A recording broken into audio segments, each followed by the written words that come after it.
Graça e paz, igreja. Saúdo a todos com a paz do Senhor e convido a todos que estão assistindo a essa transmissão a junto comigo darmos continuidade ao estudo em Gênesis, a mais uma quarta doutrinária, mas não antes sem orarmos ao nosso Deus e clamar a Ele para que possa nos direcionar em mais essa porção da sua palavra. Pai, nós somos gratos a Ti. Obrigado, Senhor, pela oportunidade que temos, Deus, de meditar acerca da Tua palavra. Obrigado, Senhor Deus, pela disponibilidade que há também de termos esse material em mãos, Senhor. Nós somos gratos a Ti porque sabemos das lutas e dificuldades de outras nações, de outros irmãos e irmãs nossos que passam por tribulações, passam, Senhor Deus, por diversas dificuldades, e uma destas é a limitação do acesso à Tua palavra, Senhor. Quantas pessoas não desejariam nesse momento ter a oportunidade de poder desfrutar desse material, Deus, mas assim não o podem, Senhor. Então, quanto a nós que temos a disponibilidade, que possamos aproveitar, Deus, a liberdade que há em Ti, Senhor Jesus, de cultuarmos a Ti de forma livre e que possamos cada vez mais nos fortalecer em Teu nome, Senhor.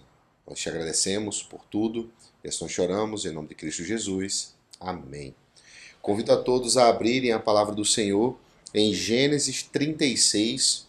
Nós vamos ler todo o capítulo 36, capítulo esse que tem três divisões, né, três blocos nele, e que separam de formas distintas também três etapas finais aqui de um personagem muito conhecido que tem nos acompanhado nos últimos encontros, né, nos últimos vídeos, que é o Esaú. O capítulo número 36, ele trata ali sobre os descendentes de Esaú, e a partir do versículo 1, assim nos diz a palavra do Senhor: são estes os descendentes de Esaú, que é Edom. Bem, irmãos, aqui nós temos, assim como aconteceu com Jacó, uma mudança ali na forma como ele é conhecido, né? Jacó, ele passou ali a ser conhecido como Israel. Então há aqui uma mudança de nome, né? Digamos assim, um apelido, uma modificação de como o Jacó ele é conhecido. Aqui também acontece da mesma forma com Esaú. Esaú, ele passa então a ser conhecido como Edom, e a gente vai falar um pouco dos seus descendentes, que serão conhecidos como os Edomitas, né? Assim como os descendentes de Jacó, agora conhecido como Israel, são os israelitas, os descendentes de Esaú seriam ali os Edomitas, né? E Esaú tomou por mulher dentre as filhas de Canaã Ada, filha de Elon, Eteu; Olibima, filha de Aná, filho de Zibeão, Eveu; e Basamate, filha de Ismael, irmã de Nebaiote. A Ada de Esaú lhe nasceu Elifaz, a Basemate lhe nasceu Reuel, e a Olibima nasceu Jeus, Jalão e Corá. São estes os filhos de Esaú que lhe nasceram na terra de Canaã.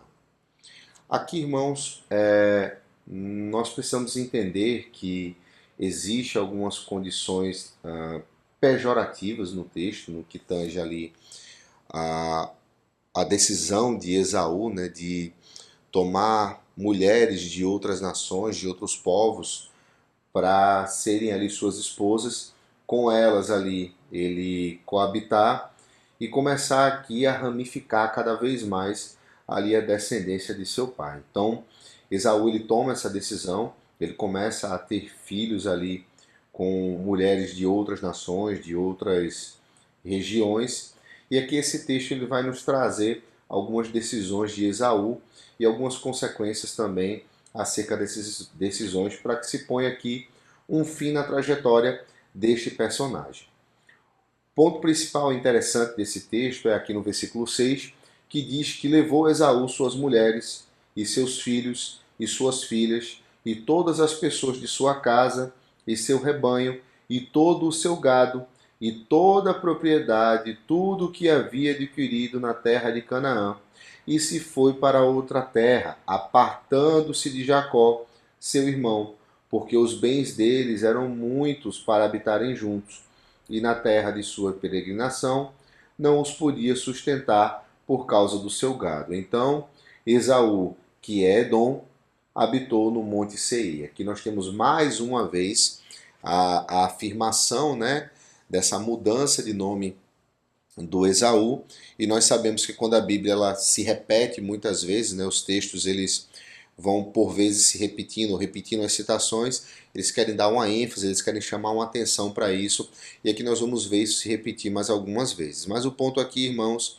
é que Esaú, ele cumpre aqui aquilo que está descrito no mesmo livro de Gênesis, no capítulo número 25, a partir do verso de número 23, eu vou voltar alguns versículos para a gente pegar um contexto, mas nós já percorremos por essa leitura, né?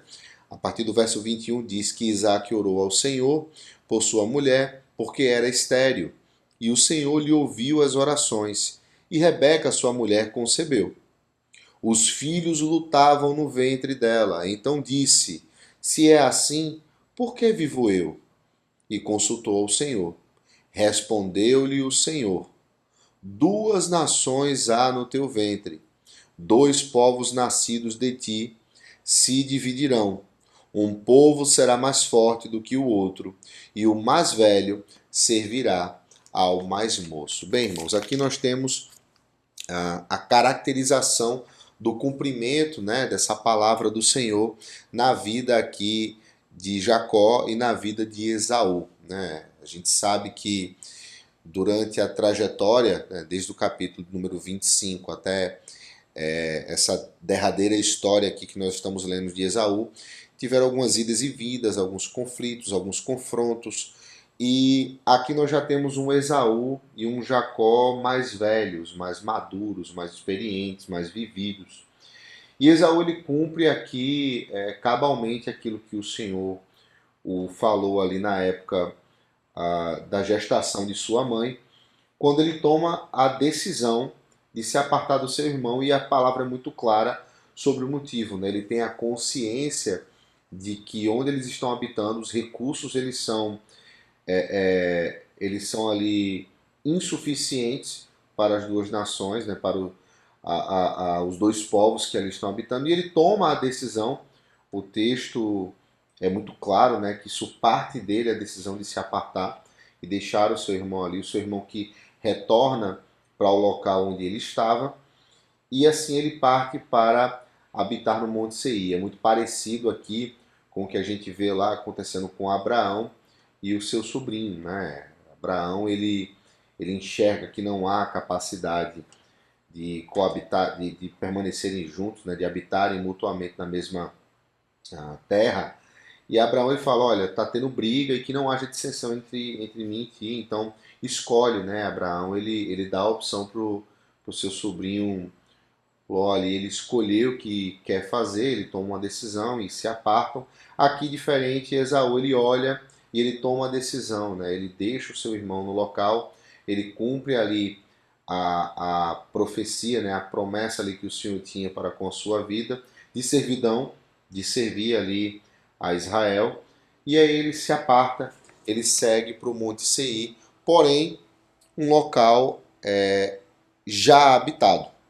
O texto ele segue falando sobre a descendência de Esaú, se repetindo sobre seus filhos e como se dá por dois momentos, né? Do versículo 9 até o versículo 14, e ele repete por mais uma vez, do versículo 15 até o versículo 19, citando todos os seus filhos, citando toda a sua descendência, citando a linhagem, inclusive, de quem são as mães de quais filhos. Porém, nesse último pedaço, do versículo 15 até o versículo 19, ele usa o termo príncipe para citar ali os seus filhos. Embora aqui não possamos afirmar que está surgindo uma nação com uma monarquia, né? Os edomitas eles se comportam muito mais ali como uma tribo assim como também nós podemos falar da tribo de Israel, existe aqui uma divisão muito clara e aqui existe aqui alguns principados que são definidos e delimitados dentro da nação que está se formando agora de Edom. Porém, quando Esaú ele parte dessa terra, ele segue para o Monte Seir, lá já existe, né, alguns moradores e, e já existe uma estrutura, né, uma outra tribo, assim por dizer, que habita nessa terra. Né? E a partir do versículo 20 diz que são estes os filhos de Seir, o Oreu, moradores da terra. Então, são pessoas que já ocupam aquele local e Esaú ele chega lá, ele precisa tomar posse desse local. Então ele vem com uma nação, ele ocupa aquele local, ele destrona algumas pessoas, ele mata algumas pessoas e alguns destes ele agrega a sua nação. Né? Existe ali também algum tipo de misoginia, de mistura que vai acontecer entre a nação de Edom e a nação ali dos descendentes de Seir. Como eu falei, já é uma prática ali de Esaú de fazer uma miscigenação, é um hábito que ele tem. Aqui também não é diferente. Algumas pessoas também aqui dessa descendência vão ser agregadas, haverá algum tipo de coabitação entre seus descendentes e daqueles. E aqui ele agrega ainda mais, ele cresce ainda mais, ele chega como alguém para tomar posse desse local. Porém, vale ressaltar, irmãos, que aqui ele não muda o conceito, nem o senso, nem aquilo que havia sido definido por Deus, de que ele permanece servindo ao seu irmão. Então, Esaú, por mais que se aparte, por mais que vá morar em outro local, por mais que lá ele comece a constituir, como foi falado aqui pela palavra, né, os príncipes dentro de uma nação que surge com o seu nome, ainda assim essa nação ela é sujeita à nação de Israel, à nação de Jacó. Então, o irmão mais velho ele ainda assim serve ao mais novo, ele deve essa servidão. E a partir do versículo 31, né, nós temos aqui os reis e príncipes de Edom, e a partir de agora a gente vai ler aqui sobre a descendência dele. Aí sim, nós temos realmente uma monarquia estabelecida dentro de Edom, né, dentro dessa nação que surge, né, embrionariamente ali de Esaú, e estes são aqueles que reinam nesse local, e mais uma vez eu ressalto, ainda assim, devendo uma servidão, devendo ali uma subserviência à nação de Israel. Verso 31 diz que são estes os reis que reinaram na terra de Edom. E aqui a terra ela muda, ela não é mais a terra de Seir ou o monte de Seir.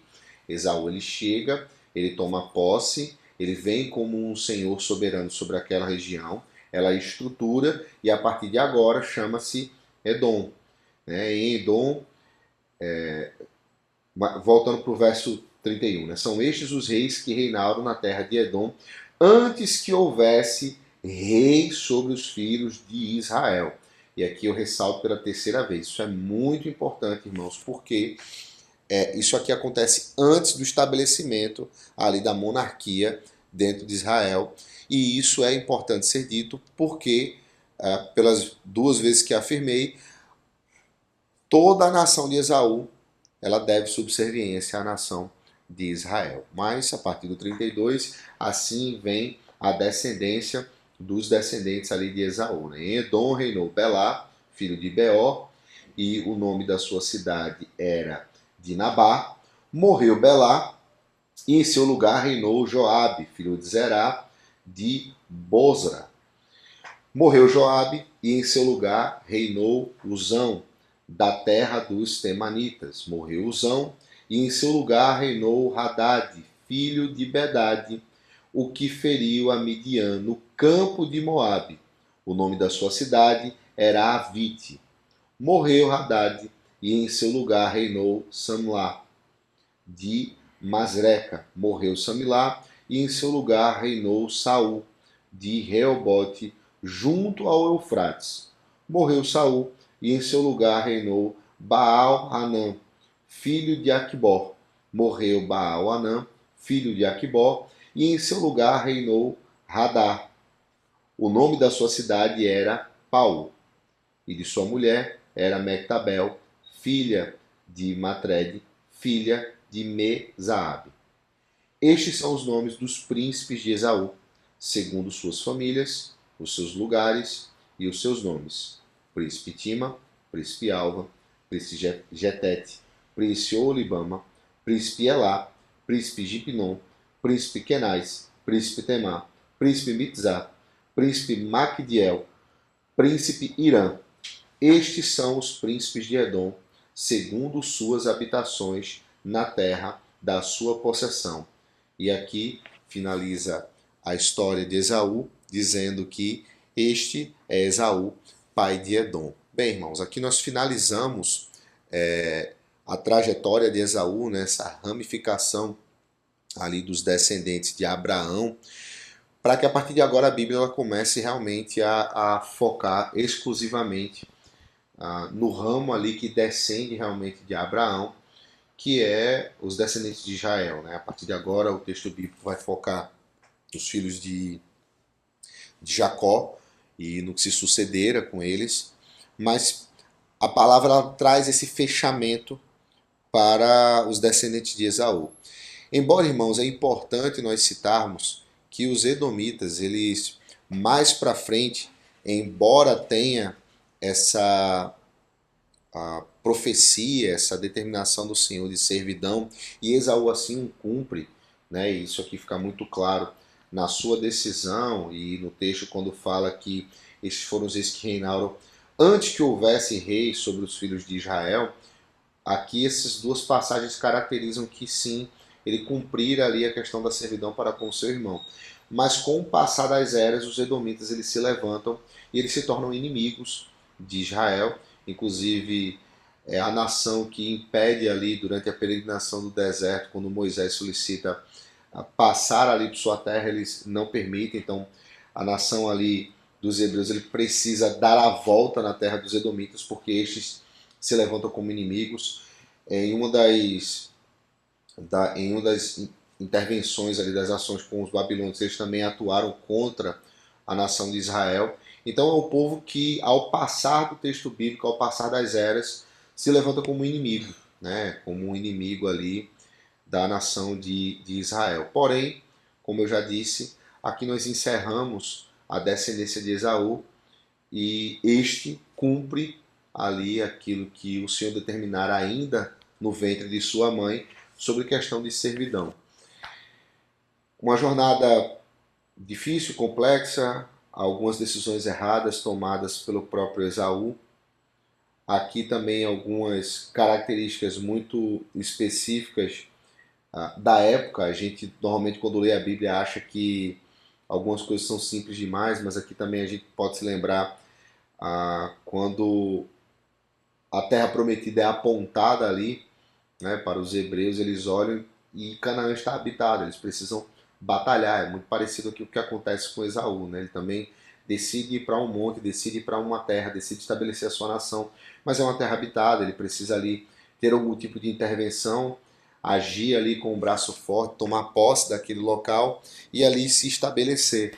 Então, Esaú ele tem uma trajetória, Esaú ele tem uma história, mas uma história de servidão, irmãos, uma história em que vai na contramão daquilo que era o mais óbvio. Era um homem que era o primogênito, era aquele que, para o que era necessário para a época, era o mais forte, era o mais robusto, era o caçador, era aquele que trazia a provisão, era aquele que dava orgulho ali, entre aspas, ali a seu pai, era preferido inclusive por essas características. Porém, aos olhos do nosso Deus, as coisas elas nunca são óbvias, né, irmãos? Então, Deus ele deixou bem claro desde o ventre ali da sua mãe de que ele serviria, né, ao seu irmão mais novo, né, que era aquele que era protegido pela mãe, era aquele que era o filhinho ali da mamãe, não podia acontecer nada, às vezes tinha uma vida ali mais regalada, mais tranquila. Teve algumas decisões ruins também, né? Enganou o irmão em certo momento. A mãe, junto com a mãe, engana o pai para poder receber uma bênção. Enfim, coisas muito erradas nessa família. Mas, para finalizarmos aqui a leitura do texto de hoje, é importante destacar esse findar na vida de Esaú do cumprimento da promessa do nosso Deus na sua vida, né? Ele finaliza aqui, pelo menos o relato bíblico, né, na persona do Esaú, como alguém que seguiu ali o conceito de servidão ao irmão mais novo, assim como Deus ele determinar em sua vida. E por que isso a nós é importante, irmãos? Porque por vezes nós questionamos algumas coisas, não entendemos, não aceitamos, mas na verdade não estamos fazendo as perguntas corretas, né? E na verdade uma é essa pergunta que é: o que é que Deus preparou para mim? O que é que o Senhor tinha determinado para a minha vida? Né? Esaú, como eu falei, ele tem uma longa jornada, tem uma longa história com o seu irmão. Desde o ventre, desde a sua concepção, já é guerra na barriga da mãe, da pobre coitada da mãe que estava aguentando 12 bebês lutando dentro do seu ventre. Mas desde lá, irmãos, Esaú, ele já tem ali uma predestinação dada pelo Senhor. E me faz refletir sobre as nossas vidas, sobre a minha vida em específico, quando eu me deparo com situações que são descontroladas ou são impossíveis de prever. E eu questiono muitas vezes a Deus do porquê dessas coisas, quando na verdade eu preciso perguntar a Deus o que é que Ele tem para a minha vida, né? Quais os caminhos que o Senhor quer que eu percorra, qual a conduta que o Senhor quer que eu tenha, qual a atitude o Senhor quer que eu tome, para que assim eu siga bem, irmãos. Então eu julgo dizer que se lá atrás esses dois moços, esses dois jovens, né, tivessem refletido sobre a promessa ali do Senhor, né, a profecia do Senhor sobre a vida deles, as coisas não teriam discorrido como discorreram, irmãos. Então, assim, é óbvio que é muito fácil agora falar, assim como acontece em nossas vidas, né? São os engenheiros de obra pronta. Quando a gente passa pela luta, quando a gente passa pela batalha, a gente olha para trás e normalmente pensa: poderia ser mais fácil, eu tivesse tomado essa ou aquela atitude. Olhando para a vida de Esaú e de Jacó, certamente se eles tivessem dado ouvidos ali, principalmente seus pais, a ensinar a eles aquilo que o Senhor tivera revelado, eles poderiam ter tomado caminhos um pouco diferentes para que a coisa fosse um pouco mais simples. Mas a nós, irmãos, nós temos a oportunidade de assim o fazê-lo, porque a nós é revelada a palavra do Senhor, a nós é nos dado o entendimento e a compreensão dessa palavra através da presença do Espírito Santo em nossas vidas. E sim, o meu convite essa noite é que para que possamos refletir nessa palavra, né, diante de todo o histórico, diante de toda a situação que esse personagem passou e teve. Ele finaliza aqui a sua trajetória no texto bíblico, cumprindo exatamente a profecia, a determinação que o Senhor o dera no momento ali em que ele era gerado. E a nós, a reflexão que fica é o que o Senhor quer para as nossas vidas, né? O que o Senhor tem predestinado para nós, o que o Senhor profetizou para a nossa vida, para a nossa casa, a mim e a outros irmãos e irmãs que são pais e mães, onde precisamos observar também as nossas atitudes para com os nossos filhos, para que não os privemos daquilo que o Senhor, por vez, revela a nós sobre a vida deles. Precisamos meditar, precisamos conversar com Deus, precisamos perguntar ao Senhor o que é que Ele quer para as nossas vidas e qual o caminho que o Senhor quer que nós trilhemos para que possamos ser, obviamente, ali espiritualmente bem-sucedidos naquilo que o Senhor tem reservado a nós.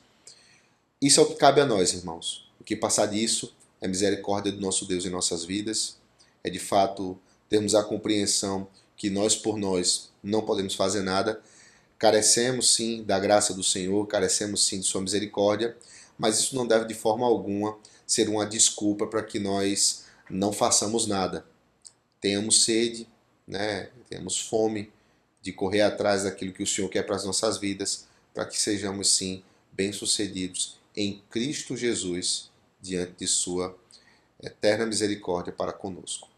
Aqui eu encerro a nossa leitura de Gênesis 36, falando sobre a história de Esaú, e convido mais uma vez a você junto comigo, orarmos em gratidão ao nosso Deus por esse texto, por essa porção da sua palavra que Ele separou para nós essa noite. Pai, nós somos gratos a Ti, obrigado, Senhor, pela Tua misericórdia, obrigado, Deus, por tudo que Tu tens feito por nós. É bem verdade, Senhor, que lendo a história de Esaú, lendo a história dele com o seu irmão Jacó, nós podemos fazer aqui um retrospecto para com as nossas vidas e entender também, Senhor, que nós precisamos estar atentos a tudo aquilo, Deus, que Tu preparaste para nós, tudo aquilo, Senhor, que Tu já definistes para com as nossas vidas. Sim, Deus, nós precisamos entender e buscar cada vez mais compreender qual é a Tua soberana vontade para conosco, Senhor. Nos ajuda, Deus, a entender, nos ajuda, Deus, a buscarmos cada vez mais e mais, nos ajuda, Deus, a aceitar aquilo que Tu tens separado para nós, Senhor.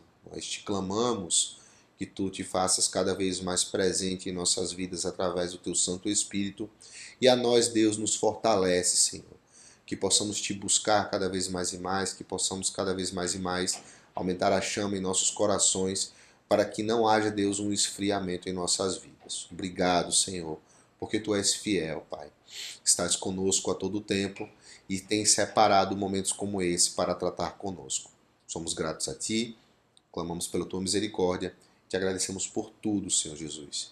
Em Teu nome assim te oramos. Amém e amém. Deus abençoe, meu irmão. Paz seja contigo.